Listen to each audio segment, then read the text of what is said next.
Some more things to do during the interview. Your questions should be really open-ended to prompt long narrative responses.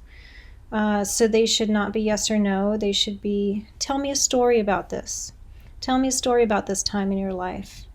Could you describe that for me? Could you tell me about this?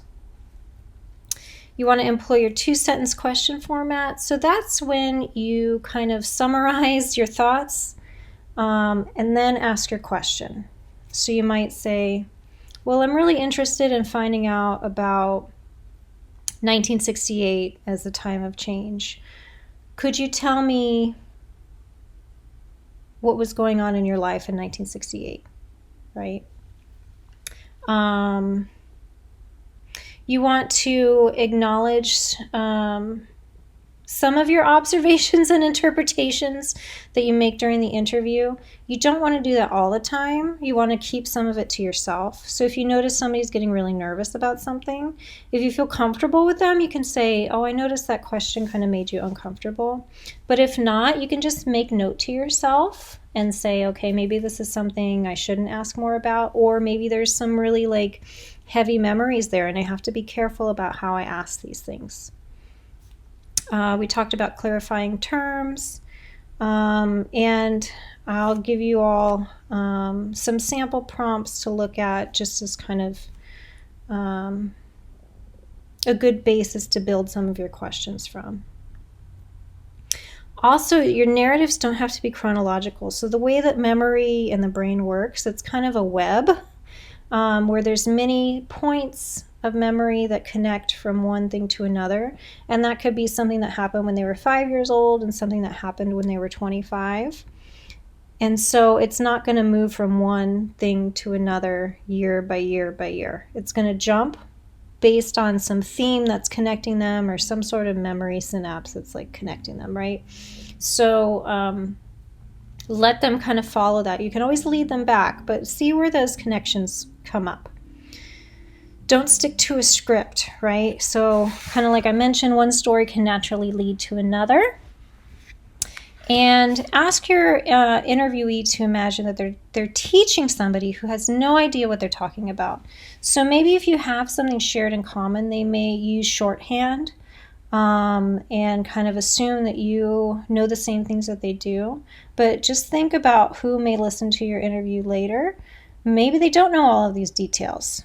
So you want to just ask about those and say, can you explain this to somebody who doesn't know what we're talking about?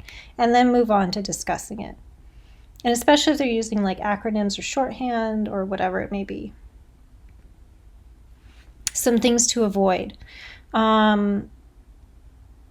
Don't like script out responses. So I will give an interviewee topics beforehand so they kind of know generally what we want to discuss, but don't give them specific questions because they may get nervous and prepare ahead of time. And then what they say to you is going to be really restricted. It's going to be really practiced, and it's not as kind of open to thinking as you would want. Sometimes you're interviewing somebody and they'll say, oh, I'm so sorry, I'm rambling on. And just reassure them that it's okay. You want them to be really descriptive. Those kinds of stories are engaging. Also, don't rush to cover too many things. If you don't get to all of your topics or questions, that's totally okay. You could go back and ask more later. You really want to go in depth rather than quickly across many topics. Also, don't assume that a listener will know what one person is describing. Kind of like I mentioned earlier, ask them to give more details. Some other like potential topics to cover in your interviews could be background information, informing you as a listener as to who they are, how they ended up where they are, what formed their thinking or how they see themselves in relation to the world, right? So where they grew up, how they grew up, who their parents were, the circumstances in which they grew up. Those kinds of things really inform who they become as adults.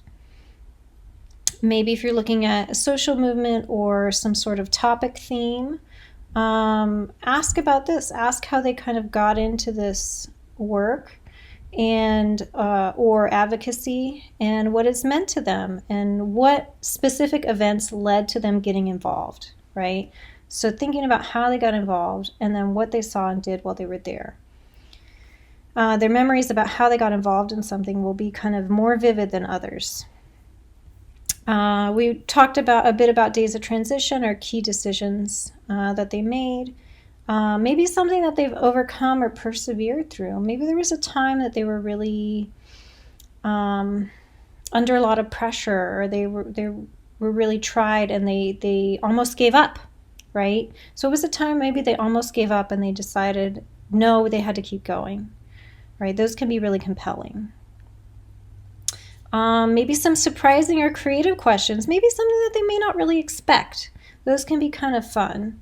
Always ask follow-up questions. So those are, can you explain that more to me? Tell me more. Why do you think that was? What do you think led to what happened, right? Clarifying. So if they explain something and it's not super specific, or something seems a little confused, you can kind of ask them to kind of clarify that a bit, but you don't want them to feel like you're correcting them. You're just asking it to get a little bit more info. If they feel like they're being corrected, a person may kind of not trust you and kind of clam up a bit, right? Reflective questions. So this is asking them to think about the past or the present differently. So maybe you could ask them, how do you imagine the world would be different today if this or this had happened? Or if you could go back to yourself at some point in time, maybe when you were my age or when you were 17 or 18, what would you say to yourself? What advice would you give?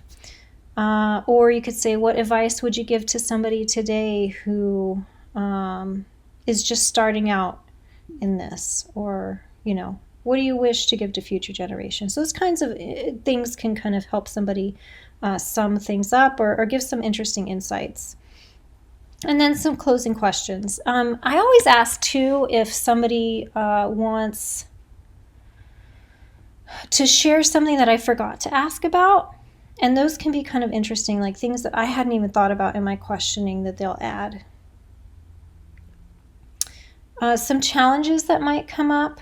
Sometimes you might be really nervous, and it's okay to acknowledge that and say, oh, I'm really nervous, I want to do really well. And that can kind of help the person feel more trusting of you, that they know that you're being honest with them, and they may want to help you, and that can be beneficial.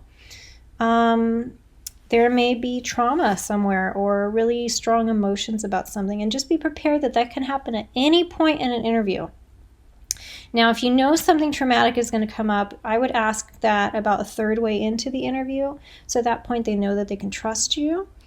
But, just at any point, any of these things can happen, and it's okay to be respectful of that and say, wow, I appreciate you sharing that with me. I know that that's something that's really difficult to discuss, right? Memory itself, sometimes people have trouble remembering specific details or timelines of things. So just kind of know that memory can be faulty, and that's human. Sensitivities to difference. So if you're interviewing somebody who has a really different identity than yours, I think acknowledging that honestly in an interview is important, right? So if somebody's much older than you, that tends to kind of work well, but maybe if somebody is a different gender than yours, they may share or not share things because they feel like it's inappropriate, or they're not sure how you may react to them. If you're of a different race of the person that you're interviewing or ethnicity, I think acknowledging that too can be really important, because sometimes people may be hesitant to say something because they think they may say it wrong, or they can't trust to tell you something, so I think kind of discussing these things right off the bat and saying, I know that we have differences in this way, but I'm interested in finding out more about this, can maybe hopefully open up some things. Sometimes, too, people are really hesitant to share stories that paint themselves in a bad light, right? Maybe when they made a bad choice, maybe when they did something that they regret. But I think asking people about regrets is really important. And so maybe you could even use 2-sentence question and say, I know we've all done things in our life that we really regret and we wish we could do differently. What's something that you wish you could do differently? Nonverbal cues. So not only are you paying attention to what the person is saying, but you're paying attention to how they're saying it, right? So we express ourselves actually mostly by our physical reactions or the ways in which we say things, right? These non-linguistic means. So these may include sighs, it may include laughs, they may include noises, right? So if somebody gets really uncomfortable, they may make kind of a high squeaking noise, like, right? They may laugh at times that are inappropriate, and sometimes that can show that they're uncomfortable with the memory.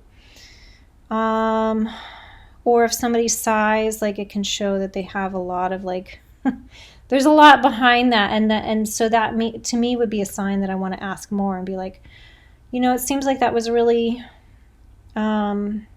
important to you. Can you tell me more about that? Also the volume, rate, and pitch. So if somebody speaks really loudly and then at some point gets quiet, that could tell you that there's some additional meaning there. How quickly they speak or how slowly. Maybe the way their voice pitches up or down. Their physical appearance. So if somebody's really nervous, they'll probably sit on the edge of their chair, or they may fidget quite a bit, right? If they're really comfortable, they'll kind of sit back and relax. How they may react to the environment around them is kind of important. Maybe how they move their body too and use personal space. If you're physically with them, how they lean in and out, and how if they keep their body really tight or really open and loose. And kind of how we use time, right? So if there's a topic that they really talk a lot about and then you ask about something personal and they kind of go really quickly over it, that probably means that there's something there, right? Something happened that they're kind of not sure about. And so there, if you feel comfortable, you can ask them about that and say, oh, we talked about your mom a lot, but we didn't really mention your dad very much. Could you tell me a story about your dad who illustrates who he was? And so here, like, this is from, because I'm adapted this training from one I did about veteran oral histories. So this is a gentleman who you can tell with his face that there's a lot of emotion there, right? And so you want to give him space and time to talk about these memories, and ask them about some maybe strong or traumatic memories that they may have.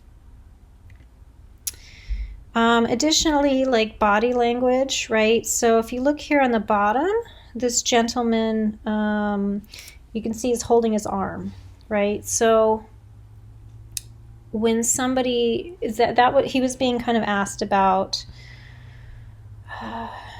It was either a storm or a battle that had happened on his ship, and he goes and grabbed his arm, right? So that means that like there was some things happened that were really uncomfortable. Right? So you can say, I know that was really tough for you.